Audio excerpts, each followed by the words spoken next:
Assalamualaikum warahmatullahi wabarakatuh. Nama saya Muhammad Kevin Arya Jasianto. Saya dari kelas B, mata kuliah Hukum Filsafat yang didoseni oleh Bapak Alfi. Nah, di sini saya akan membacakan ringkasan atau resensi mengenai jurnal ataupun tugas yang Pak Alfi berikan mengenai kasus penjelajah Spelunzea. Nah, jurnal ini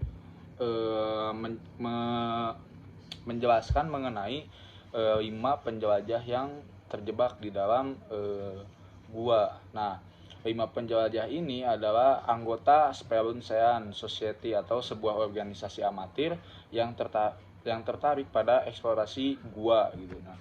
Nah, awalnya 5 penjelajah ini tuh terjebak dalam insiden longsor. Nah, lalu mereka pada saat menjelajahi gua tersebut membawa persediaan makanan dan kebutuhan lainnya untuk memenuhi keinginan mereka mengeksplorasi gua. Nah, mereka pun akhirnya pada saat setelah terjebak di dalam gua, mereka bingung, dan yang pasti yang pertama yang mereka akan melakukan yaitu bertahan hidup. Salah satunya memakan persediaan yang sudah mereka bawa gitu.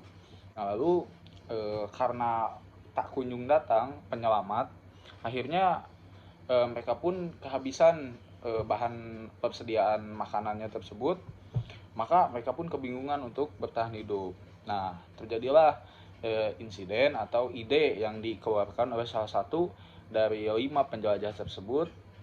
Nah, ide tersebut yaitu untuk mengundi atau mengundi, bahasanya mengundi untuk mengorbankan dirinya untuk dimakan oleh teman-temannya, bahasanya untuk dimakan oleh teman-temannya untuk bertahan hidup. Nah, dari 5 orang yang tadi menjelajahi goa itu sisa 4 karena yang 1 orang itu dikorbankan untuk bisa bertahan hidup untuk bagi 4 teman yang sisa tadi itu. Nah, lalu pada saat telah dimakan, maka mereka pun akhirnya mendapat pertolongan dari penyelamat. Nah, tetapi pada saat setelah diselamatkan, mereka berempat ini diadili atas tuduhan pembunuhan para terdakwa yang telah didakwa atas kejahatan pembunuhan. Nah, dihukum dan dijatuhi hukuman gantung oleh pengadilan. Nah, lalu pendapat para hakim, yaitu ada hakim Tupeni, Foster, Tating, Kin, dan Handi. Nah, dari Tupeni dulu. Tupeni ini beliau berpendapat bahwasanya mereka telah melakukan tindak pembunuhan. Dan yang penting itu yaitu menegakkan hukum adalah yang utama itu menurut Hakim Tupeni itu. Nah, bahkan dalam situasi ekstrim pun itu hukum harus tetap ditegakkan. Nah, lanjut pendapat dari Hakim Foster. Hakim Foster itu beliau berpendapat bahwasanya hukum adalah untuk menjaga ketertiban dalam situasi apapun. Nah, tindakan mereka itu tidak dapat dibenarkan untuk mereka berusaha bertahan hidup gitu. Masih ada cara lain. Nah, lalu lanjut ke hakim selanjutnya, Hakim Tating. Nah, sejalan dengan Hakim Foster menekankan perlunya hukum untuk fleksibel dan beradaptasi dengan situasi kondisi yang di luar dugaan atau situasi ekstrim. Nah, beliau menambahkan juga bahwa hukum seharusnya tidak menjadi alat keadilan. Jadi seakan-akan hukum Tating ini membenarkan, tapi membenarkan dengan alasan melihat pertimbangan-pertimbangan mereka mengambil keputusan tersebut. Nah, lalu lanjut ke Hakim Kin. Mirip dengan pendapat Hakim Turpeni, yaitu beliau mengutamakan penegakan hukum tanpa kecuali untuk menjaga ketertiban yang tadi saya sebut. Nah, beliau menolak pembelaan dengan alasan keadaan darurat atau situasi dan kondisi darurat atau tertentu, dengan alasan ya masih ada pilihan lain gitu daripada harus mengorbankan temannya sendiri untuk dimakan. Nah, lalu yang kelima itu ada pendapat Hakim Hendy. Nah, pendapat Hakim Hendy ini bisa disebut dia di posisi netral atau tengah-tengah. Kenapa? Karena beliau berpendapat bahwasanya si empat terdakwa ini tetap bersalah melakukan tindak pidana tersebut, tetapi si Hakim Hendy ini mempertimbangkan situasi ekstrim yang mereka hadapi atau situasi kondisi yang susah untuk diambil keputusan secara instan gitu. Nah, beliau berpendapat untuk vonis tetap divonis empat terdakwa tersebut bersalah, tapi dengan pertimbangan bukan pertimbangan hukum, dengan sanksi atau hukuman yang lebih ringan. Nah, berikut itu pendapat para hakim-hakim yang telah berpendapat dalam pengadilan tersebut. Nah, pembelajaran yang kita dapat dalam kasus ini atau dalam jurnal yang saya baca ini, yang pertama itu ada kompleksitas hukum. Nah, hukum itu tidak selalu memiliki jawaban yang mudah dan instan, dan seringkali ada ruang untuk interpretasi dan perdebatan.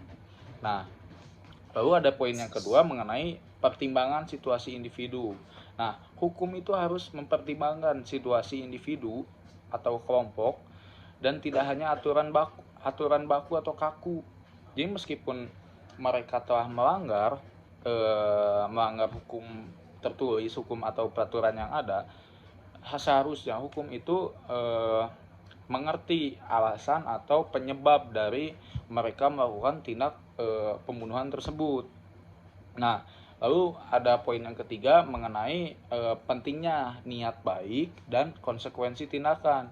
Niat dan konsekuensi dari suatu tindakan itu harus dipertimbangkan dalam menentukan keadilan, karena jika niat kita emang baik tapi konsekuensinya susah untuk dipertimbangkan, maka susah mendapatkan keadilan pun. Tapi kalau semisal niat baik dan konsekuensinya pun bisa dipertimbangkan untuk mendapatkan keadilan, itu lebih baik. Nah, lalu ada poin yang keempat mengenai keseimbangan antara keadilan dan belas kasihan. Nah, hukum itu harus berusaha untuk mencapai keseimbangan antara penegakan keadilan dan menunjukkan belas kasihan. Seperti contoh, semisal ada seorang kakek-kakek yang mencuri. Nah, itu kan kakek-kakek itu mencuri untuk memenuhi kebutuhannya karena perutnya lapar atau untuk dijual lagi. Nah, hukum harus bisa membedakan antara menegakkan dalam keadilan atau menunjukkan belas kasihan kepada si kakek-kakek tersebut. Nah, lalu ada bisa lanjut langsung ke poin kelima, yaitu mengenai fleksibilitas hukum. Nah, hukum itu harus fleksibel dan mampu beradaptasi dengan situasi luar biasa, atau bisa disebut hukum positif, hukum yang selalu berlaku hingga masa kini kan, karena hukum tersebut fleksibel dengan perkembangan zaman yang ada gitu kan. Nah, lalu kasus ini pun banyak memicu pertanyaan dari berbagai ahli ataupun berbagai elemen mahasiswa tentang batasan-batasan hukum apa yang ada atau yang terjadi atau yang ada di dalam jurnal tersebut, ataupun moralitas yang ada atau tidak di dalam kasus tersebut, ataupun tanggung jawab individu dalam situasi ekstrim tersebut. Karena jika kita sebagai anak hukum tidak bisa menganalisis hal tersebut, keadilan akan disebutnya keadilan tidak akan terjadi. Karena jika kita tidak menganalisis, maka orang yang alasannya itu rasional, kita bisa jatuhi dia hukuman atau salah, padahal sebenarnya dia melakukan hal tersebut dengan niat yang baik. Makanya yang tadi balik lagi ke poin yang ketiga, kita harus lihat niat dan konsekuensi dari suatu tindakan tersebut. Nah, mungkin sekian pemaparan ringkasan suatu materi yang bisa saya sampaikan. Wassalamualaikum warahmatullahi wabarakatuh.